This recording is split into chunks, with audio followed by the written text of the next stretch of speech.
Hello dear students, you all are very welcome in Axis academy Khairthal online classes. बेटा आज के इस lecture में अपन लोग 11th क्लास का एक बहुत ही इंपॉर्टेंट टॉपिक डिस्कस करने वाले हैं, मैटर के बारे में। मैटर का क्लासिफिकेशन यहाँ पे अपन लोग देखने वाले हैं। आ जाओ स्टार्ट करते हैं। पदार्थ। बेटा मैटर का क्लासिफिकेशन देख रहे हैं अपन लोग। अभी एक बार इसके एक चार्ट के थ्रू अपन लोग इसको समझेंगे। मैं पहले चार्ट को डायग्राम को मेंटेन कर देता हूं बेटा, उसके बाद अपन लोग एक एक चीज़ों को बड़े डीपली डिस्कस करने वाले हैं आज इस लेक्चर में। बेटा आओ स्टार्ट करते हैं। देखो मैटर की अभी बात करेंगे अपन लोग। पहले कहें कि जो आपका मैटर होता है उसको अपन लोग दो टाइप से क्लासिफाई कर सकते हैं। इसके दो प्रकार के वर्गीकरण हैं। सबसे पहले अपन कहते हैं भौतिक वर्गीकरण। भौतिक वर्गीकरण बेटा। Physical classification. Physical classification. अच्छा ठीक है। दूसरा अपन कहते हैं रासायनिक वर्गीकरण। रासायनिक वर्गीकरण। ठीक है बेटा आ जाओ। तो इसमें अपन कहते हैं केमिकल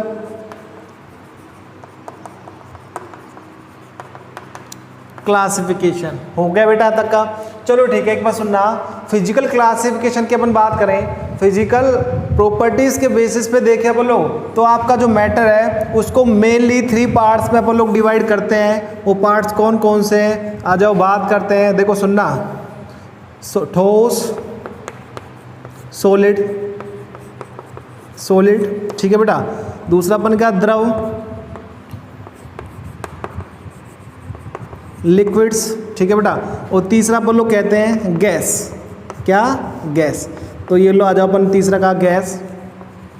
गैसेस की बात कर ली बेटा। अपन बात करें कि पहले पदार्थ की भौतिक अवस्था के आधार पर पदार्थ को 3 भागों में बांटा गया था, ठोस, द्रव, गैस। लेकिन प्रेजेंट पे अपन बात करें 3 स्टेट और आ चुके हैं पदार्थ के, टोटल 6 स्टेट आ चुकी हैं। कौन कौन सी आ जाओ बात करते हैं। देखो क्या आपकी, देखो 5th आती है आपकी भाई, फोर्थ आती है प्लाज्मा अवस्था।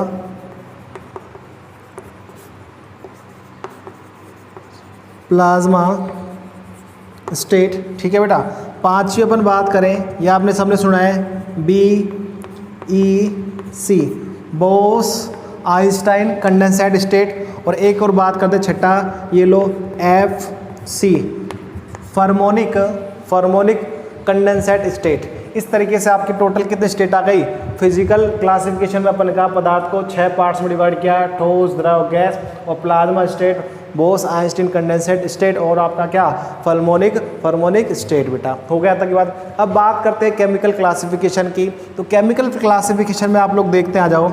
अपन कहते हैं कि मैटर को मेनली 2 पार्ट्स में डिवाइड करते हैं। कौन कौन से पार्ट्स है उसकी बात करें तो देखो पहला तो कहते हैं शुद्ध पदार्थ, प्योर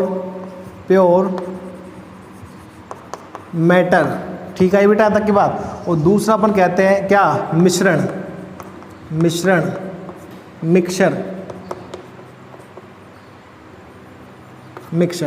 हो गया बेटा तक का। चलो ठीक है। अब शुद्ध पदार्थों की अपन लोग जब बात करते हैं तो अपन कहते हैं शुद्ध पदार्थ जो है 2 पार्ट्स में डिवाइड करते हैं शुद्ध पदार्थों को।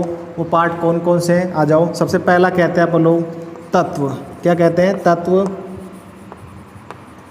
एलिमेंट। हो गया। सेकंड आता है आपका यौगिक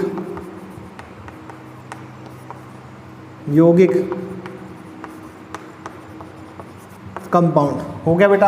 अब देखो तत्व को वापस से अपन 3 कैटेगरीज में डिवाइड करते हैं। वो 3 कैटेगरीज कौन कौन सी है आ जाओ। पहला लेते हैं धातु, मेटल, ठीक है। अधातु, नॉन मेटल, ठीक है। और आपका उपधातु, मेटलॉइड्स। हो गया बेटा। एग्जाम्पल वगैरह की बात करेंगे, अभी थोड़ा एक बेसिक सा अपन बात कर रहे हैं ढांचा, ठीक है। उसके बाद अपन वापस से बात करें, कंपाउंड्स को वापस से 2 कैटेगरीज में अपन लोग डिवाइड करते हैं। कौन कौन सी है देखो, अपन कहते हैं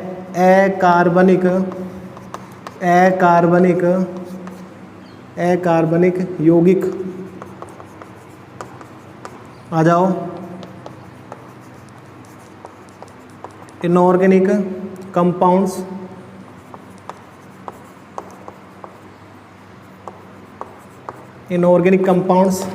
और दूसरा कार्बनिक यौगिक, इसमें आता है आपका ऑर्गेनिक कंपाउंड। हो गया बेटा। अब मिश्रण की ओर बात भी कर लेते हैं अलग याद, आ जाओ। देखो यहाँ पे अपन कहते हैं मिश्रण को 2 पार्ट्स में डिवाइड किया, समांगी मिश्रण, आ जाओ, इसको क्या लिखेंगे आप लोग, होमोजीनस मिक्सचर, ठीक है बेटा। और इसको अपन कहेंगे दूसरे को विषमांगी मिश्रण, ठीक है। इसको क्या कहेंगे, हेट्रोजीनस मिक्सचर। हो गया बेटा। तो इस तरीके से आप लोगों ने एक छोटा सा ये डायग्राम, ये चार्ट आप लोगों ने मेंटेन किया है। इसके बारे में अपन लोग अब डिस्कस करने वाले हैं कि कैसे क्या होता है। तो सबसे पहले यहीं से स्टार्ट करते हैं। ये ला जाओ पदार्थ, आपका पदार्थ क्या होता है, मैटर की बात कर रहे हैं। तो इसको कैसे डिफाइन करेंगे अपन लोग, इसके बारे में कहते हैं कोई भी ऐसी वस्तु, हाँ बेटा, कोई भी ऐसी वस्तु जिसका द्रव्यमान हो और स्थान घेरता हो, ठीक है बेटा, वो क्या कहलाएगा, पदार्थ कहलाएगा। तो अपन कैसे कहेंगे, anything that have mass and occupied volume is called आपका मैटर, ठीक है बेटा। तक की बात सही है। अपन ने सिंपल से कहा कि ऐसी कोई भी वस्तु जिसका मास हो और वॉल्यूम ऑक्यूपाइड करता हो, वो आपका क्या कहलाएगा, मैटर कहलाएगा, पदार्थ कहलाएगा, ठीक है। सपोज करो जैसे अपन बात करें इस चौक की ही बात कर ले थोड़ी देख लिए। देखो इसका कुछ मास होगा, डेफिनेटली कुछ मास होगा, और ये वॉल्यूम भी ऑक्यूपाई कर रहा है, तो ये भी क्या है, एक मैटर है। सपोज करें जैसे अपन चौक की बात कर लें, भाई बोर्ड की बात कर लें, बोर्ड है, इसका भी कुछ मास है, वॉल्यूम भी ऑक्यूपाई कर रहा है, तो ये भी क्या है, ये भी क्या आपका मैटर है। तो इन शॉर्ट अपन कहें कि अपने आसपास जो भी चीज़ें आपको दिख रही हैं, सबका कुछ ना कुछ मास होता है और कुछ ना कुछ वॉल्यूम ऑक्यूपाइड करता है, तो इसलिए सब चीज़ें वो क्या है, मैटर की श्रेणी में आती है बेटा, ठीक है। ये बात है तक की।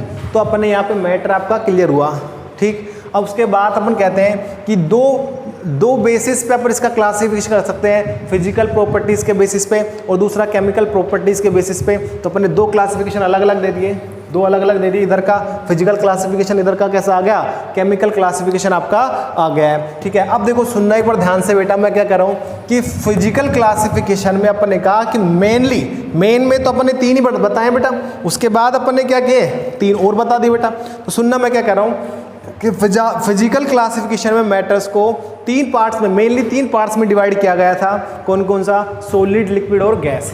इनिशियल स्टेट में यही थे बेटा। तो अब मैं बात करूं कि उस टाइम पे ये 3 स्टेट कैसे आई थी, उसकी अपन लोग बात कर रहे हैं, फिर इनके बारे में थोड़ा थोड़ा अपन लोग डिस्कस करेंगे। तो अपन कहते हैं कोई भी पदार्थ है, उसकी अवस्था का निर्धारण करने के लिए 2 कारक बड़े ही इंपॉर्टेंट फैक्टर होते हैं, महत्वपूर्ण भूमिका निभाते हैं। वो कारक कौन कौन से बेटा, यहाँ देखिए एक बार थोड़ा सा, क्या क्या है। पहला ऊष्मीय ऊर्जा, ठीक है, इसको अपन लोग बोलते हैं थर्मल एनर्जी, ठीक है बेटा। ये क्या काम करते, देखो सुनना, अपन कहते हैं ये कणों को दूर दूर फैलाती है, ठीक है, ये बात है तक की। और एक दूसरा फोर्स जो होता है वो क्या होता है, आकर्षण बल। ये क्या काम, इसको अपन क्या बोलते हैं, अट्रैक्शन फोर्स। ये क्या करेगा, अवयवी कणों को पास लाने का काम करता है। आ रही बेटा तक की बात। ये एक क्या काम करेगा, ये अपन करें ऊष्मीय ऊर्जा अवयवी कणों को दूर दूर फैलाने का काम करती है, अट्रैक्शन फोर्स क्या करता है, अवयवी कणों को पास लाने का काम करता है, ठीक है, ये बात है तक की। अब देखो सुनना, जनरली अपन ने ऐसे किया, देखो थोड़ा, ये कोई भी पदार्थ जिन कणों से मिलकर बना होता है उसको अपन लोग बोलते हैं क्या, अवयवी कण, कांस्टेंट पार्टिकल्स। आ गया। तो एक नॉर्मल स्थिति अपन ने बात कर ली, और अपन अब क्या कह रहे हैं कि एक मैं पोजीशन ऐसी ले रहा हूँ, आइडियल पोजीशन ले रहा हूँ, ओके कंडीशन, ओके मतलब 0 केल्विन टेम्परेचर। किसकी ले रहा हूँ? ओके कंडीशन ले रहा हूँ, 0 केल्विन टेम्परेचर की मैं बात कर रहा हूँ। तो देखो सुनना, 0 केल्विन, अब देखो तीनों अवस्थाएं कैसे आई, मैं उसकी बात करना चाह रहा हूं आपस में, कि ठोस, द्रव, गैस स्टेट कैसे आई, मैं उसकी बात कर रहा हूं। तो अपन ने कहा कि 2 फैक्टर हैं जो पदार्थ की अवस्था को डिसाइड करते हैं कि कौन सी अवस्था में रहना है। ठीक है, ये बात है तक की। तो सुनना बेटा ध्यान से, मैं क्या कर रहा हूं कि ओके कंडीशन पर क्या होता है कि ये जो आपकी ऊष्मीय ऊर्जा है बेटा, ये ऊष्मीय ऊर्जा वो क्या होती है, मिनिमम होती है, जितनी ज्यादा कम हो सकती है बेटा। ठीक है, मिनिमम, यानी कि सोचो ओके कंडीशन पर अवयवी कणों को फैलाने वाला फोर्स क्या है, 0 है, ऐसे मानो।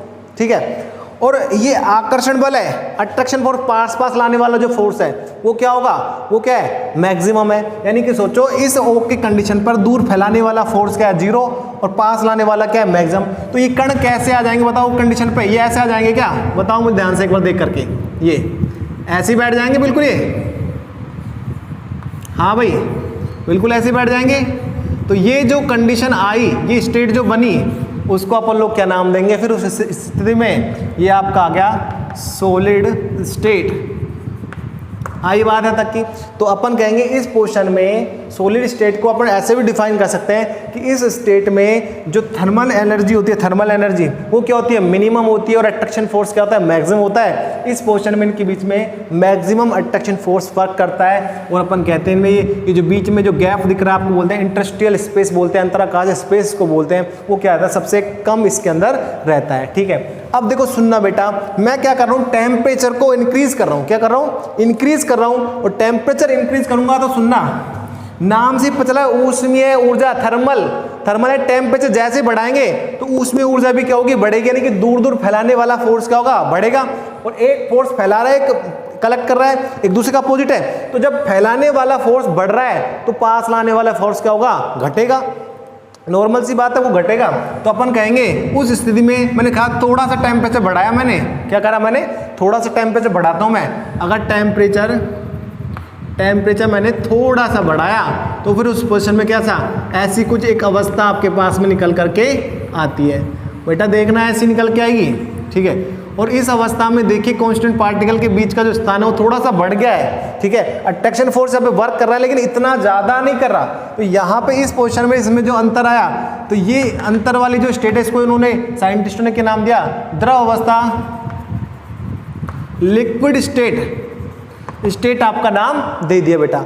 और अपन कहते थे टेम्परेचर को मैं बढ़ाकर मैक्सिमम कर दूं, क्या कर दूं मैं, मैक्सिमम कर दूं, तो उस पोजीशन में जो अट्रैक्शन फोर्स होता है वो तो क्या हो जाता है, मिनिमाइज हो जाता है, मिनिमम हो जाता है, और जो आपका थर्मल एनर्जी वो क्या हो जाएगी, मैक्सिमम। उस पोजीशन में क्या हो, कांस्टेंट पार्टिकल दूर दूर फैल जाएंगे, दूर यानी कुछ ऐसे ही होगा ना, यानी कि टेम्परेचर के लिए मैंने कहा टेम्परेचर को मैंने मैक्सिमम मैंने इंक्रीज किया, तो फिर उस पोजीशन में अपन कहेंगे कुछ एक आपके कॉन्स्टिट्यूएंट पार्टिकल्स बचे रह जाएंगे, और ये कौन सी स्टेट आ जाती है आपके पास, गैस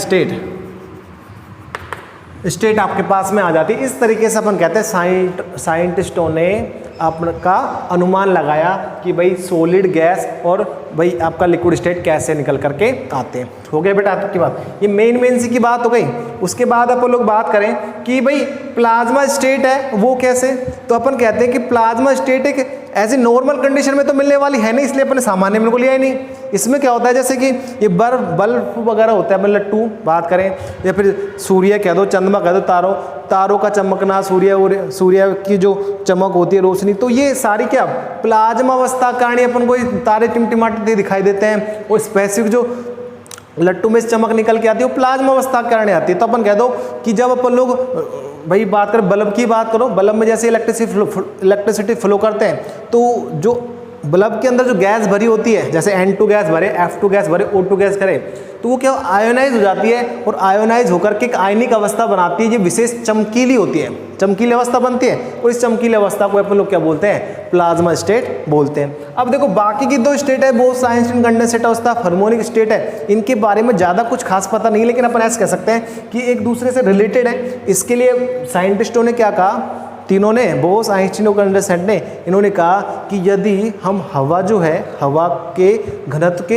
1,00,000वें भाग को बहुत ज़्यादा कम टेम्परेचर है कि 0 केल्विन टेम्परेचर पर ठंडा करें, तो ठंडा करने पर अपन को पदार्थ की 5 व्यवस्था अपन को मिलती है बेटा। और ये क्या चिकनी होती है, चिकनाई का निर्धारण करते हैं, बहने के गुण को निर्धारित करती है। इसमें अणु पास होते हैं, यानी कि ये सामूहिक इस अवस्था है बेटा। और इसमें कहते हैं गैर सामूहिक अवस्था, इसमें अणु दूर होते हैं, पास नहीं होते। इतना सा इसमें फर्क आया था बेटा, ठीक है, ये बात है तक की। अब सॉलिड्स में इनकी कुछ, सॉलिड्स लिक्विड्स के लिए कुछ प्रॉपर्टीज दी जाती है। अपन जैसे कहते हैं कि भाई सॉलिड्स क्या होता है, ठोसों का आकार और आयतन क्या होता है, डेफिनेट होता है, निश्चित होता है, ठीक है बेटा। इसके बाद अपन बोलते हैं इनकम्प्रेसिबल होते हैं, इनको ये असंपीड्य होते हैं, ठीक है। घनत्व इनका क्या होता है, उच्च होता है। ऐसे ही बात करते हैं इंडस्ट्रियल स्पेस में क्या होता है, मिनिमम होता है। बॉइलिंग पॉइंट, मेल्टिंग पॉइंट क्या होता है, हाईएस्ट होते हैं। ऐसे ही कहा हाईएस्ट को कहा अपन लोगों ने, क्योंकि इनके बीच में अट्रैक्शन फोर्स जो था वो मैक्सिमम वर्क कर रहा था, ठीक है। अब सॉलिड्स के एग्जांपल देखो तो अपन सब सॉलिड्स ही है, चौक भी क्या है, सॉलिड ही है बेटा, आई बात है तक की। अब देखो दूसरे में बात करें, लिक्विड की बात करें तो लिक्विड में अपन कहते हैं कि इनका आकार जो है वो डेफिनेट नहीं होता, इनका जो आकार है, साइज है, डेफिनेट नहीं होता। लेकिन अपन कहें इनका वॉल्यूम क्या होता है, डेफिनेट होता है। इनको अपन जिस भी कंटेनर में, जिस भी पात्र में रखते हैं, ये उसी की शेप उसकी क्या कर लेते हैं, ऑक्यूपाइड कर लेते हैं बेटा, ठीक है। मेल्टिंग और बॉइलिंग पॉइंट बात करें, इनके कंपेयर में क्या होते हैं, इनके थोड़े कम होते हैं। डेंसिटी इनके कंपेयर में थोड़ी क्या होती है, कम होती है बेटा, ठीक है। और इनमें जो कॉन्स्टेंट पार्टिकल्स होते हैं उनके बीच में वीक अट्रैक्शन फोर्स क्या करते हैं, वर्क करते हैं, इसलिए इनमें बहने का गुण पाया जाता है, ठीक है। इसमें अपन गैसेस की बात करें अपन लोग अगर, तो गैसेस में कहते हैं कि वो गैसेस के कांस्टेंट पार्टिकल्स जो होते हैं बहुत दूर होते हैं, रैंडमली मूवमेंट करते रहते हैं, ठीक है। इनका शेप, साइज, वॉल्यूम कुछ भी डेफिनेट नहीं होता है। इनको जिस पाथ में रखते हैं वही शेप ऑक्यूपाइड कर लेते हैं, वही वॉल्यूम ये ले लेते हैं बेटा, ये बात करते हैं। इनमें ये कहते हैं कि ये क्या होता है, कंप्रेसिबल होते हैं। बाकी के दोनों क्या थे, इनकम्प्रेसिबल थे बेटा, ठीक है। कंप्रेसिबिलिटी मतलब क्या है कि दाब जैसे आप लगा रहे हो तो उसके वॉल्यूम में चेंज आ रहा है तो कंप्रेसिबल है, नहीं तो नहीं है, आई बात है तक की। चलो ठीक है, इसके एग्जांपलों की अगर मैं बात करूं गैसेस की, तो गैसेस में जैसे O2, N2, F2 ये सारे क्या है, गैसेस के एग्जांपल हैं, CO2 वगैरह। और लिक्विड में आप जानते हो जैसे वाटर, अल्कोहल एक्सेट्रा, ये सब किस में आते हैं, लिक्विड के एग्जांपलों में आते हैं, ठीक है। आ जाओ इधर बात करते हैं। अब बात कर रहे हैं वो लोग केमिकल क्लासिफिकेशन की, जो मैटर है उसका केमिकल क्लासिफिकेशन कैसे करते हैं उसकी बात अपन लोग कर रहे हैं। तो देखो सुनना ध्यान से, केमिकल क्लासिफिकेशन में अपन ने कहा शुद्ध पदार्थ और मिश्रण में बांटा अपन 2 पार्ट्स में, ठीक है, ये बात है तक की। अब देखो शुद्ध पदार्थ क्या होता है, तो अपन कहेंगे पदार्थ का वह शुद्धतम रूप, ठीक है, पदार्थ का वह शुद्धतम रूप जिसे भौतिक या रासायनिक विधियों द्वारा अन्य पदार्थों से अलग नहीं किया जा सकता, वो क्या कहलाते हैं, शुद्ध पदार्थ कहलाते हैं बेटा, ठीक है। अब शुद्ध पदार्थ जो है इनको वापस से 2 टाइप में डिवाइड कर दिया, क्या, तत्व और यौगिक, तो ठीक है। अब देखो ये शुद्ध पदार्थ क्या है, शुद्ध पदार्थ का वह सरलतम रूप, ठीक है, जिसे सामान्य भौतिक या रासायनिक विधियों द्वारा न तो सरल तत्वों से बनाया जा सकता है और न ही सरल तत्वों में तोड़ा जा सकता है, ये इसके लिए डेफिनेशन काम में ली जाती है बेटा, ठीक है। लेकिन बात करें यहाँ पे डेफिनेशन थोड़ी सी क्या है, थोड़ी सी गलत लगती है, क्योंकि आजकल वो नाभिकीय संलयन और विखंडन की जो प्रॉपर्टीज़ है, वो आपका प्रयोग है, वो हो चुके हैं। अब पता है कि नाभिकीय संलयन से 2 छोटे परमाणु मिलकर के बड़ा परमाणु बना लेते हैं, और विखंडन से एक बड़ा परमाणु टूट करके 2 छोटे परमाणु, 2 से अधिक छोटे परमाणु को बना सकता है। तो इस स्थिति में इसकी ऐसी डेफिनेशन अपन लोग नहीं देते, अपन इसकी डेफिनेशन कह देंगे कि एक ही प्रकार ऐसा तत्व, ऐसा यौगिक, ऐसा पदार्थ जो एक ही प्रकार के परमाणु से बना हुआ हो, वो क्या कहलाएगा, तत्व कहलाएगा। आगे बेटा यहाँ तक की बात, चलो ठीक है। अब देखो सुनो, अपने का तत्वों को फर्दली अपन लोग 3 पार्ट्स में, 3 कैटेगरीज में डिवाइड करते हैं, धातु, अधातु और उपधातु, यानी कि मेटल, नॉन मेटल और मेटलॉइड्स, ठीक है, ये बात है तक की। अब इनकी क्या खासियत है, इनको अपन लोग कैसे कैसे अपन बात करते हैं, तो देखो सुनना, अपन बात करें कि धातु की बात करें तो देखो धातु के लिए अपन एक सिंपल सी बात ही कहते हैं कि धातुएं धन विद्युतीय प्रकृति की होती है, इलेक्ट्रॉन त्याग कर धनायन बनाने की प्रवृत्ति रखती है। तो अपन कहते हैं metals are electropositive in nature, है ना, and having tendency to donating electron and form cation. आई बात है तक कि अपने सिंपल सा कहा कि मेटल्स जो है वो धन विद्युतीय प्रकृति की होती है, इलेक्ट्रॉन त्याग करके धनायन बनाने की प्रवृत्ति रखती है। इनके साथ साथ कुछ एक प्रॉपर्टीज और भी पाई जाती हैं इनमें, जैसे अपन लोग मेटल्स के लिए बोलते हैं कि मेटल्स में विशेष चमक, धात्विक चमक पाई जाती है। आई बात है तक कि अपन कहते हैं इनमें ध्वनिकता का गुण पाया जाता है, अपन कहते तन्य होती है, आघात वजनी होती है, ठीक है। बात है तक कि ऐसी प्रॉपर्टीज कुछ बोलते हैं। अब देखो एक बात सुनना, ये हर प्रॉपर्टी से जुड़ी कुछ कहानी होती है। जैसे अपन कहा कि ध्वनिकता का गुण पाया जाता है, ध्वनिकता का गुण पाया जाता है। अब ध्वनिकता क्या होती है सुनना ध्यान से। जैसे कि मान चलो सपोज कि आपने सबने देखा है मंदिरों में, आप सब लोग गए हो, मंदिर की जो घंटी होती है मेटल की होती है। आई बात, तो मंदिर की जब घंटी बजाते हैं तो कैसे बजती है, टन से बजती, टन से, ठीक है, जो आपने सबने सुना हुआ है, ठीक है। अब मेटल की बात हो गई क्लियर। अब मैं दूसरा एक, ये मेटल नहीं है, यहाँ पता लकड़ी का है, ठीक है, मेटल नहीं है, इसको मैंने बजाया, कैसी आवाज आई, देखो एक बार ध्यान से देखो कैसी आवाज आई। क्या ये मंदिर की घंटी और ये क्या सेम थी? नहीं थी ना। तो मेटल की जो साउंड होगी वो अलग ही होगी, सोनोरस बोलते हैं उसको, ध्वनिकता का गुण बोलते हैं, उसका अलग इनमें एक ध्वनिकता गुण पाया जाता है बेटा, ठीक है। बात है तक की। चलो एक बात दूसरी मैंने कहा कि ये तन्य होती है और आघातवर्धनी होती है। तन्य और आघातवर्धनी का मतलब क्या होता है कि इनको खींच करके पतला तार जैसा बनाया जा सकता है और आघातवर्धनी में पीट कर को चद्दर जैसा फ्लैट अपन लोग बना सकते हैं। तो बताओ क्या इसका तार बना सकते हैं? ये नॉन मेटल है, ये कार्बन, ये कह दो कि ये क्या है, हाइड्रोकार्बन, कार्बन और हाइड्रोजन से मिलकर बना हुआ कंपाउंड है, क्योंकि लकड़ी है इसमें कार्बन भी होगा हाइड्रोजन होगा। ये मेटल नहीं है। क्या इसको हम पीट के सपाट कर सकते हैं? नहीं कर सकते बेटा इसको, ठीक है। क्या इसको तार जैसा ड्रॉ कर सकते हैं? नहीं कर सकते। तो केवल ये प्रॉपर्टी किसमें होती है? ये होती है केवल और केवल मेटल्स के अंदर होती है बेटा। आई बात है तक की। चलो एक मैंने कहा कि धात्विक चमक की प्रॉपर्टी और बताई थी मैंने कि धातुओं में एक विशेष आकर्षक चमक पाई जाती है। तो इसको आप कैसे, देखो आप एक बात समझना ध्यान से।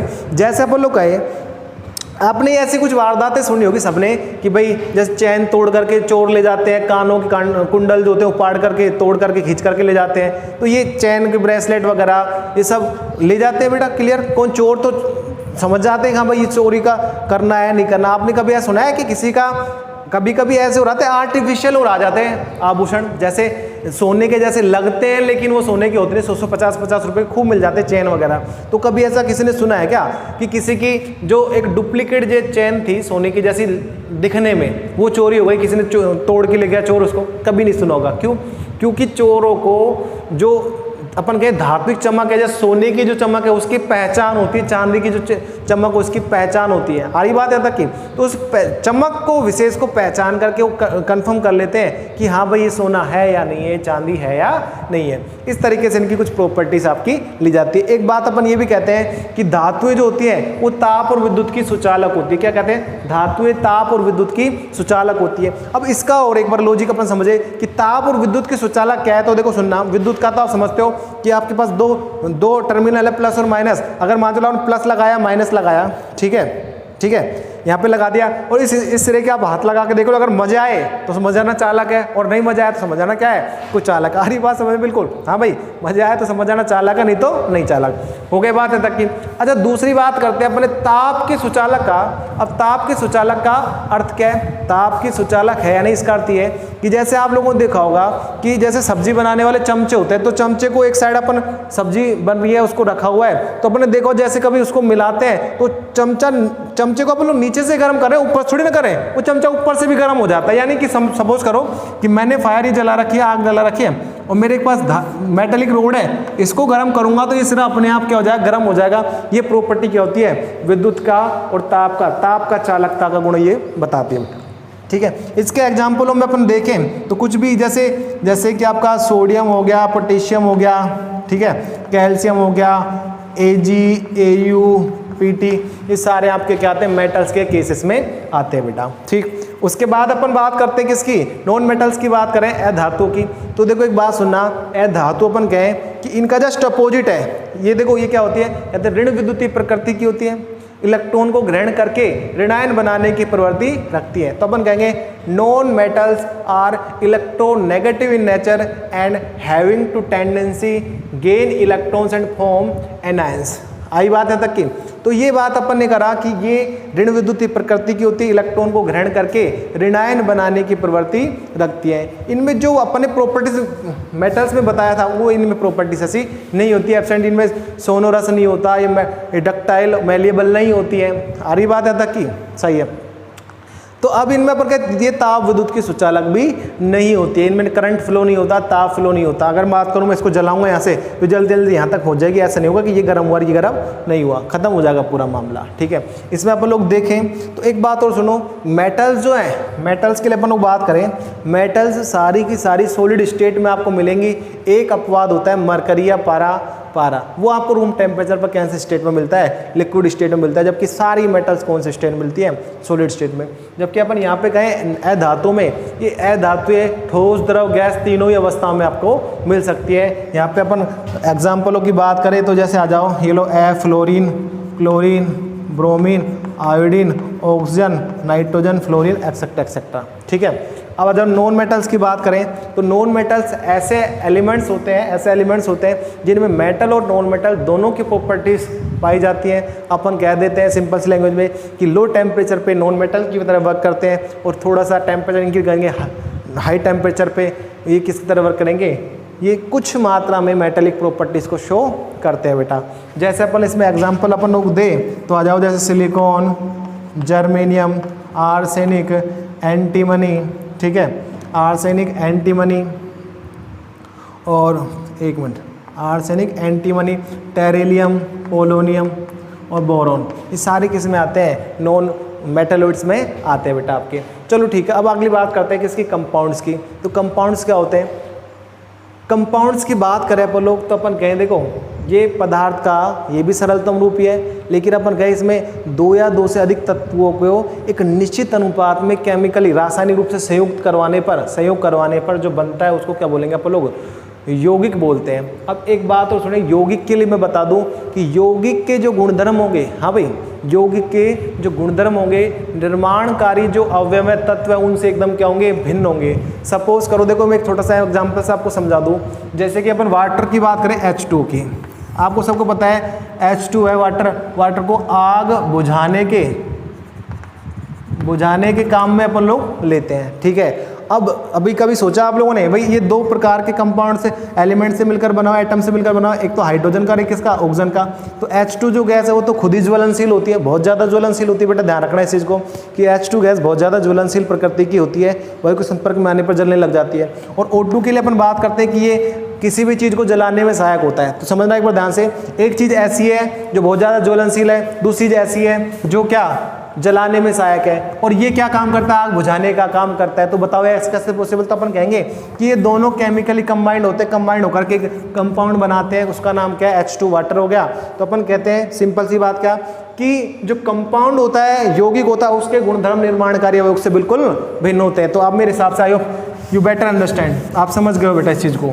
ठीक है, तो ये यौगिकों की बात हुई। अब यौगिकों में अपन ने कहा कि दो टाइप के होते हैं, एक तो अकार्बनिक यौगिक और दूसरा अपन ने क्या कहा, कार्बनिक यौगिक। तो अकार्बनिक यौगिकों को अपन कहते हैं कि वे यौगिक जिन्हें निर्जीव स्रोतों जैसे खान हो गया, चट्टान हो गया, भूगर्भ से प्राप्त किया जाता है, वो सारे क्या आते हैं, अकार्बनिक यौगिकों की श्रेणी में आते हैं। जैसे कि CaCO3 चट्टानों से मिलता है, संगमरमर की चट्टानों से, ठीक है, NaCl समुद्र से मिलता है। तो ये सारी बातें होती है बेटा। ठीक है, ये बात है तक की। चलो ठीक है, अब बात करते हैं ऑर्गेनिक कंपाउंड्स में। तो ऑर्गेनिक कंपाउंड्स की अपन बात करें तो इनमें कहते हैं इन यौगिकों में कार्बन मूल अवयव के रूप में होता है, और हाँ भाई कार्बन मूल अवयव के रूप में होता है, और इन्हें सजीवों से प्राप्त किया जाता है, जैसे कि प्रोटीन, वसा, कार्बोहाइड्रेट, एक्सेट्रा एक्सेट्रा। लेकिन एक बात और सुने बेटा, क्या कि पहले इन्हें केवल सजीवों से प्राप्त किया जाता था, लेकिन आज के टाइम में इन्हें मानव द्वारा कृत्रिम रूप से भी तैयार किया जा सकता है। ठीक है बेटा, यहाँ तक की बात क्लियर हुई। चलो ठीक है, अब एक छोटा सा मिश्रण के बारे में और थोड़ा सा अपन लोग देख लें डिटेल इसकी क्या है कि मिश्रण अपन कोई भी तत्वों को, हाँ भाई कोई भी तत्वों कह दो, यौगिक कह दो, को आपस में किसी भी अनुपात में मिलाएं, ठीक है। लेकिन यहाँ पे कंडीशन क्या होनी चाहिए, वो रासायनिक रूप से सहयोग नहीं करेंगे। अगर रासायनिक रूप से सहयोग किया तो यौगिक बन जाएगा, और रासायनिक रूप से सहयोग नहीं कर रहा तो क्या बढ़ जाएगा, मिश्रण बढ़ जाएगा। तो कोई भी दो या दो से अधिक पदार्थों को आपस में किसी भी अनुपात में मिलाने पर बनने वाला नया जो पदार्थ होगा क्या कहलाएगा, मिश्रण अब मिश्रण में सुनना, यदि मिश्रण के सभी भागों का संगठन एक जैसा है तो क्या कहलाएगा, समांगी मिश्रण, होमोजेनस मिक्सचर। जैसे कि आपको अल्कोहल और वाटर को आपने मिलाया तो एक जैसा है, सब जगह कंपोजिशन एक जैसा है, तो अपन का होमोजेनस मिक्सचर कह दिया। और बेटा अपन बात करें अगले वाले में हेट्रोजीनस में, तो अपन कहे यदि सभी जगह का कंपोजिशन एक जैसा नहीं है, सभी जगह का संगठन एक जैसा नहीं है, तो वो किस में आएगा, विषमांगी मिश्रण की कैटेगरी में आएगा। जैसे कि पानी और रेत को मिलाओ, पानी अलग दिखेगी, रेत अलग दिखेगा। जैसे कि आप तेल को और पानी को मिलाओ, पानी की अलग लेयर बनेगी, तेल की अलग लेयर बनेगी बेटा। इस तरीके से आज आपका मैटर का क्लासिफिकेशन आपने कंप्लीट किया है बेटा। आप इसको ध्यान से देखें, समझे, ठीक है, और कोई प्रॉब्लम हो तो कमेंट करें बेटा, ठीक है। Thank you.